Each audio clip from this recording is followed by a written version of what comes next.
All right, guys, I want to comment on this whole thing that I saw on a guy named Andrew Huberman. I just got out of a research meeting working with one of the state legislatures, hopefully, to fund a study that is basically carnivore and its effect on health. I'm in the background, putting in the work, to get some of this done to advance the science.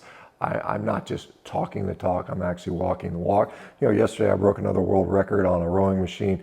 Again, I put up results. I don't just run the mouth. I get things done, which, great. But, onto this Andrew Huberman thing. Now, full disclosure, I've never listened to one of his shows. I mean, I'm sort of, peripherally aware of who the guy is. I know he does a lot of science-based stuff. I guess he's a neuroscience PhD or something along those lines. And I didn't read the New York Magazine hit piece. Apparently, this is some sort of expose on his personal relationships with various girlfriends in the past. And, obviously there's always two sides to every story, and you get one side. And if you've got a disgruntled ex, of course, they're going to paint you in a very bad light. Not to say that, I'm sure there's probably some degree of, issue on his side. I mean, I'm sure if at some point I were to get, more sort of notoriety, the eyes would come out for me as well. Although I don't have any, not to my knowledge, I don't have any angry ex-girlfriends that I think that are out there. It's interesting, what the motivation is on this type of stuff.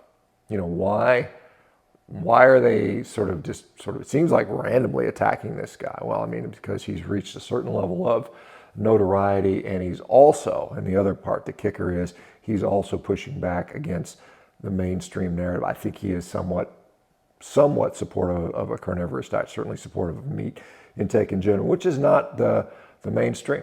The mainstream, which is controlled by its advertisers, which are largely pharmaceutical companies and, often processed food companies, that pour in hundreds of millions of dollars annually in protecting their profit flow. This is what a lot of this is about. It's not surprising. Again, whether he's a good guy or a bad guy or somewhere in between, probably the last part, we're all somewhere in between, I think, is whether it's relevant or not. I don't know if it changes an opinion on somebody.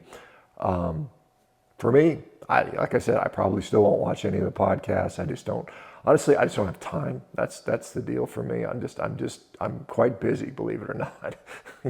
Between having a family and being a founder of a company and doing social media and also trying to be an athlete and traveling and speaking, I just don't have a lot of extra time, guys. All right, guys, let me know what you think. Did you guys read the story? What do you think of Huberman? Again, I'm pretty much unbiased as far as that's concerned. And like I said, I'm excited to get some research done. We'll be doing research. I'm doing it independent. I'm also doing it within the company of Rivero. We're going to be publishing research on our patient data. But I'm also trying to get this broad research done. Trying to change. Trying to get more science here. People often accuse me of being not scientific or just depending on anecdotes. Believe me, it's not for lack of trying. I've been trying this for a long, long time.